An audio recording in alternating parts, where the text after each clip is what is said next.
하나의 단어 넣어보겠습니다. 근조화네요. 근조화. 우리 뭐 상가집 가면은 근조화 3단 뭐 2단 뭐 이렇게 보내잖아요. 그겁니다. 자, 시조입니다. 두 수로 된 시조인데요. 한번 읽어보겠습니다. 꽃들이 영안실에 부동자세로 서 있다. 뭐 국화꽃이나 흰 백화꽃을 꽂은 꽃들. 요즘은 꼭 그런 흰 백합이나 국화를 하지 않고요. 평상시에 고인이 좋아했던 장미가 됐던 뭐 그런 꽃도 많이 꽂아 놓는 분들도 계십니다. 네. 목발에 의지한 더덥고 창백한 도열. 목발, 삼각대죠? 대나무 삼각대로 이렇게 돼 있죠. 더덥다. 보람이나 가치가 헛되고 부질없다. 더덥다. 네. 창백한 도열. 이렇게 쭉 서 있어요. 보면은 뭐 많은 점, 굉장히 많은 점 많지만 그게 많다고 해서 그 사람의 뭐 권세나 유세를 드러내려고 그런 건 아닙니다. 그게 많다고 해서 효도를 하는 게 아니에요. 하나도 없더라도 마음이 중요한 거지. 거기 어떤 집 가면 뭐 수십 개씩 이렇게 늘어서 있거든요. 그게 좋은 건 아니에요. 예. 저는 뭐, 나쁜 것도 아니고요. 예. 그렇지만 꼭 그거를 뭐 효 척도로 봐서는 안 된다. 그 말입니다. 언제나 초장, 중장, 중장입니다. 첫 수에. 언제나 벽을 등진 채 3옵니다. 배경이 되고 있다. 벽을 등지고 있죠. 그래야 우리 사람이 보니까요. 자, 두 번째 수 초장입니다. 관계를 맺지 못한 사자와의 시든 동행. 사자, 돌아가신 분과, 그죠? 꽃과 그 돌아가신 분과 어떤 뭐가 아무것도 관계도 없었어요. 근데 이제 돌아가신 분이 이를 위해서 조화가 이제 와가지고 이제 그게 이제 동행이 되는 거죠. 한 번도 저를 위해 피고 지지 못했지만 국가꽃은요 저를 위해서 피고 지지 못했대요. 한 번도. 근데 목 잘린 꽃들의 장례 순장은 진행형이다 이렇게 했어요. 근데 결국 이게 무슨 근조하냐면 자기 자신을 위해서 지금 서 있는 겁니다. 자기 자신은. 목 잘린 꽃들의 장례, 순장, 그 죽은 사람과의 어떤 같이 가는 거죠. 왕이나 귀족이 죽었을 때 그 아내나 신하나 종들도 함께 매장하는 것을 순장이라고 하잖아요. 저 맨날 사람들 진짜 끔찍했던 것 같아요. 그렇게 욕심이 많아요. 내가 죽으면 너들도 다 같이 죽어야 한다는 거예요. 그 말도 안 되는 소리죠. 따지고 보면 말도 안 되는 겁니다. 지금 흔히 볼 수 있는 광경을 시조로 표현한 좋은 시입니다. 이처럼 시는 멀리 있는 게 아니라는 것을 이렇게 보여주고 있습니다. 자, 이번에는요 주어진 행으로 시 재구성하기입니다. 이 재구성하기는 왜 하냐면 우리가 시를 이렇게 수필처럼 이렇게 두서없이 써놨는데 그걸 이제 퍼즐을 맞추듯 풀어야 할 필요가 있어요. 풀어야 할 필요가 있기 때문에 어느 글이 어느 행이 위로 가고 아래로 가고 중간에 가고 아니면 빠지고 이제 이런 과정들을 끊임없이 저는 사식강을 통해서 이렇게 훈련하듯 써놓은 겁니다. 지루할 수 있지만 천만에요. 이 과정을 알으면 글쓰기에는 좀 첩경으로 갈 수 있다. 네, 그런 생각을 하고 있습니다. 분홍낫 달맞이꽃입니다. 지금 한창 분홍낫 달맞이꽃 굉장히 많이 길가에 이렇게 많이 피어서 좋습니다. 그 바늘꽃과의 두 해살이 풀인데요. 6월에서 9월까지 그 꽃을 피웁니다. 상당히 생명력도 강합니다. 연분홍색, 오렌지색, 하얀색, 뭐 굉장히 색깔도 다양해요. 열매는 삭과예요. 삭과라는 것은 뭐냐면 딱 건드리면 톡 터지는 거예요. 그 터진 만큼 옮길 수 있습니다. 다른 뭐 새가 물어가거나 뭐 다른 것이 뭐 물어가서 이렇게 하는 예를 들면 그런 것들도 많죠. 네. 근데 요거는 삭과라는 걸 그 터진 만큼 봉숭아씨라든지 백합이라든지 나팔꽃 같은 경우가 그런 삭과라고 그럽니다. 삭과. 건드리면 톡 터지는 거예요. 꽃말은요. 무언의 사랑. 꽃말은 무언의 사랑 또 기다림입니다. 우리가 그 길을 가다가 분홍낫 달맞이꽃이 딱 보이거들랑 너는 나를 많이 기다렸구나 이렇게 위로해주고 한 말 한마디 하면서 지나가면 얼마나 좋겠습니까? 자, 본문 한번 보겠습니다. 낫달이 두근거렸다. 지금 낮으니까 낫달이 지금 두근거리는 거예요. 바람은 공회전하며 꽃둘레를 배회하고. 바람은 그냥 그 제자리에서 이렇게 공회전이라는 말이 좀 나와서 좀 어렵게 됐는데요. 공회전이라는 것은 우리 자동차에서 공회전 많이 넘어하지 말라 그런 말 있잖아요. 여기서 공회전 빼도 되겠습니다. 바람은 꽃둘레를 배회하고 목적 없이 돌아다니는 것을 배회한다고 그래요. 웃자란 침묵도요. 웃자랐대요. 너무 참고 있어서 침묵 웃자라는 거예요. 표현은 좋습니다. 귓바퀴를 타고 굴러떨어졌다. 웃자란 침묵이 귓바퀴를 타고 굴러떨어졌다. 일교차가 클수록 꽃은 빛났다. 예를 들면 일교차가 크다. 고랭지 배추나 무는 저기 대관령 그런 쪽 일교차가 큰 곳에서 또 해풍을 맞으면서 이제 자란 것들이 굉장히 튼실하고 맛있다고 그러지 않습니까? 수신이 넘는 목소리가 달을 나눠 가진 듯 공평했다. 수신이 넘는 목소리는 여기서는 분홍낫 달맞이 꽃이에요. 그것이 꼭 뭐 뭉쳐서 킵니다. 그게 아니 피입니다. 이렇게 뭉쳐서. 그 말이에요. 답은요.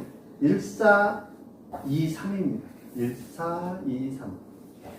눈빛에 씻기는 미궁처럼 아까도 미궁 나왔는데 또 나왔네요. 눈빛에 씻기는 미궁처럼. 미궁이라는 건 복잡하게 얽혀 있어서 해결하지 못하는 거예요. 텅 빈 고요 속에서 이름만으로 아름다웠던 날. 건기를 넘으면 파열되는 깨어지거나 갈라지는 거죠. 소실점까지도는 차오르고 눌러붙은 한숨의 눈물뿐. 약간 어렵습니다.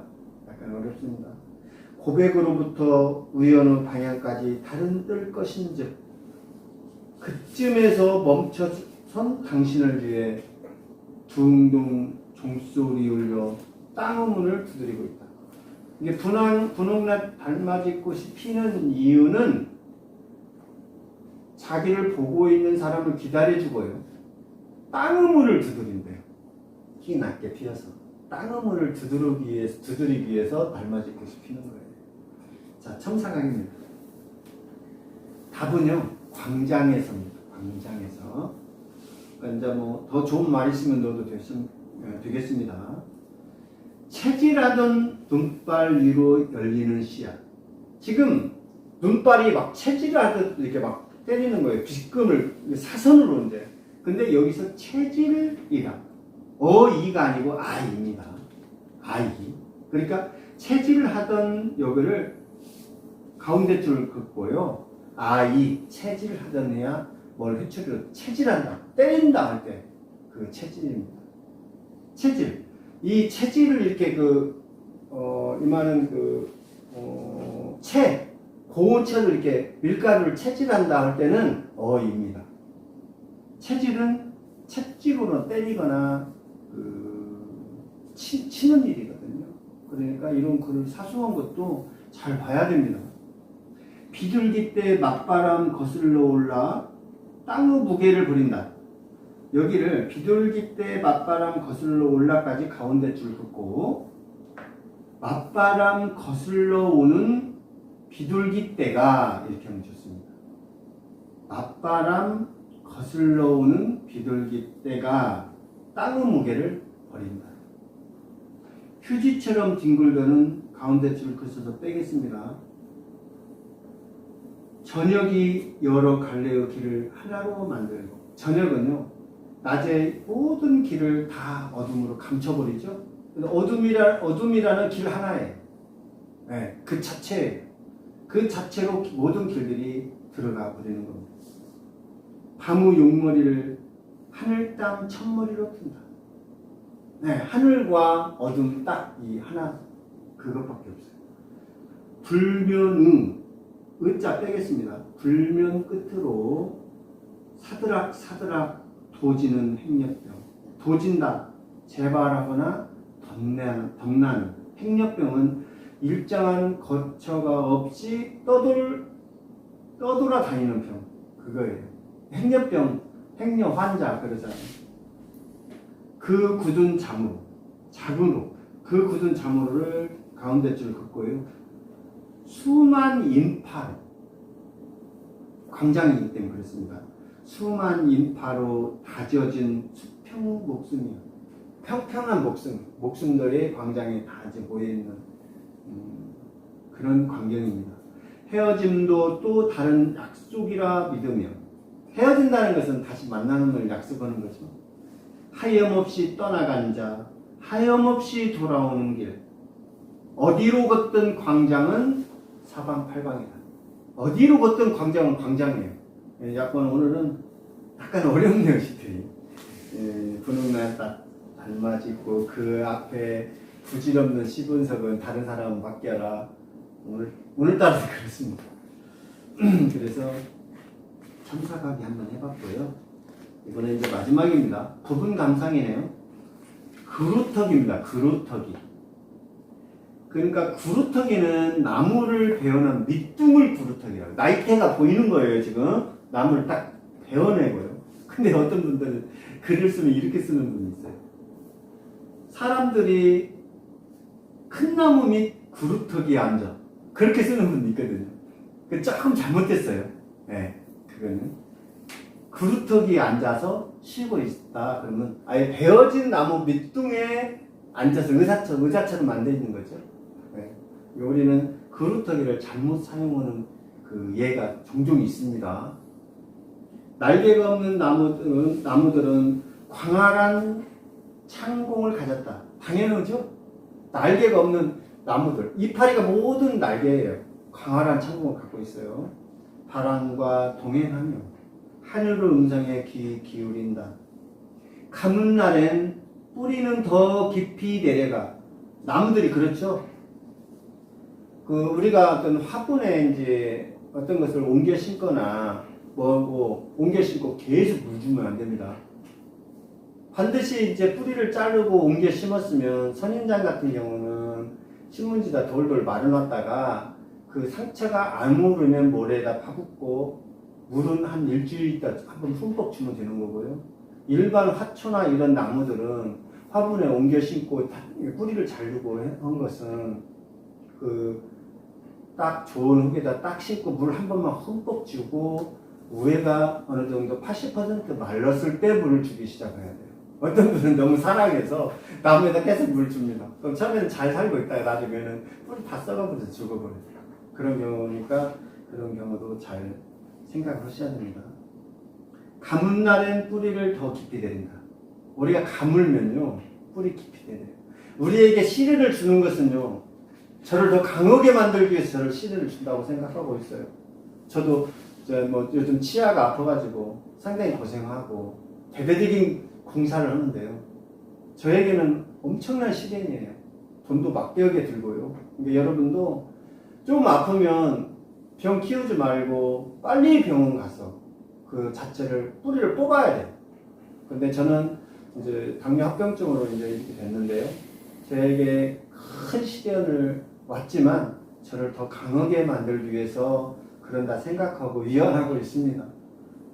나무는요, 하늘의 길도 있지만 땅의 길도 있어요. 땅 속의 길을 찾는, 나무는 하늘의 길과 땅의 길을 동시에 갖고 있어요. 예, 하늘길. 사람은 죽어서 하늘길 가는 거죠. 땅의 길도 가는 건데, 나무는 살기 위해서 하늘길과 땅의 길을 찾고 있습니다. 두 번째입니다. 부분 감상. 동백꽃이네요. 근데 이 동박은 동박색과에 속하는 새인데요. 그 동백꽃과는 크게 상관이 없다고 그러네요. 이름이 동박새라 그러지. 동박새 저도 봤어요. 저기 그 서천에 가면 동백정이라고 아주 유명한 그 동백정, 그 동백나무 숲이 있습니다. 네, 거기 갔는데 마침 동박새들이 막 왔다 갔다 하는데 좀 작았어요. 참새보다 작았습니다. 그 시를 한번 보겠습니다.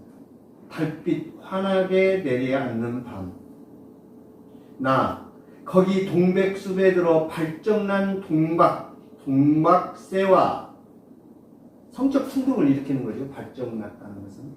한 열흘쯤 몸을 섰다. 덜컹 애라도 벤다면 완강하게 달려드는 갱년기 견딜만 하겠다.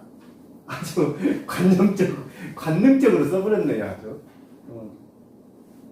갱년기는 뭐 여기 있는 분들은 아마 다 갱년기 겪었을 거예요. 작년에서 노년으로 접어드는 시기에 불안하고 우울증 많이 있다 보니까, 그리고 정신적 신체적인 변화가 크니까 그때 잘 넘겨야 된답니다. 특히 우울증 이런 것 좀 잘 넘겨야 된다고 생각하고 있습니다. 세 장입니다. 세 장. 낡은 그늘과 구겨진 울음소리가 들어있는 이파리들. 근데 이 새는요, 우리가 지금 가을인데, 늦가을인데, 이 전체가 세 장 안에 나무들이 지금 단풍 든 모습을 보고 쓴 거거든요. 그 세 장이고, 이제 이 앞에 뒤가 없기 때문에 제가 뭐라고 못하겠습니다. 부분 감상이기 때문에. 나무 한 그루를 데우기 위해. 데웠다는 것은 붉게, 예를 들면 낙엽을 붉게 만들었다 그 말이죠. 붉은 온도를 가졌던 모습이다. 단풍이 드는 어떤 모습을 얘기했는데, 앞에 쪽에는 이제 새에 관련돼서 나와 있습니다. 근데 이제 이거는 제목하고 본문 내용하고는 완전히 틀립니다. 자, 오늘도요, 시 잘 쓰기에는 왕도가 없습니다. 창작의 최고 방법은 모방이거든요. 아리스토텔레스도 시학에서 모방을 얘기했습니다. 일단 잘 된 시를 찾아서 우리 따라해 봐야 돼. 안 된다고 내 머리로 내 가슴으로만 쓰려고 해서는 안 됩니다. 자꾸 뭔가를 모방해야 돼요. 어린 아이가 부모가 하는 그런 말이라든지 행동을 모방하듯이 모방해야 됩니다. 잘 써진 시를 읽고 그 시상을 쫓아가야 됩니다. 자연스럽게 쓸 수 있도록 또 힘을 빼야 됩니다. 시상이 떠오르는 순간, 그 순간에 벌어진 어떤 시상을 반드시 필기해야 됩니다. 키워드를 생각하고 있는 그대로 쓰며 과거가 따라 들어가, 그대로 쓰면은요, 과거가 따라 들어가 다시 현재로 돌아 나오는 그런 연습을 꾸준히 해야 됩니다. 시쓰기는 과거를 소환해서 현재를 미래로 끌어올리는 일이거든요. 생뱅이라는 것이 그렇습니다. 오늘은요, 내가 쓴 시가 시인지 아닌지 부질없는 시 분석은 남에게 맡겨라라는 그 주제로 선생님들과 공부해봤습니다. 요즘 또 코로나가 극성입니다. 변이 바이러스까지 나타나서 그런다 보니까 각별히 주의하시고 그렇게 코로나 방역에 노력을 다 해주시기 바랍니다. 오늘 이상 마치겠습니다. 감사합니다.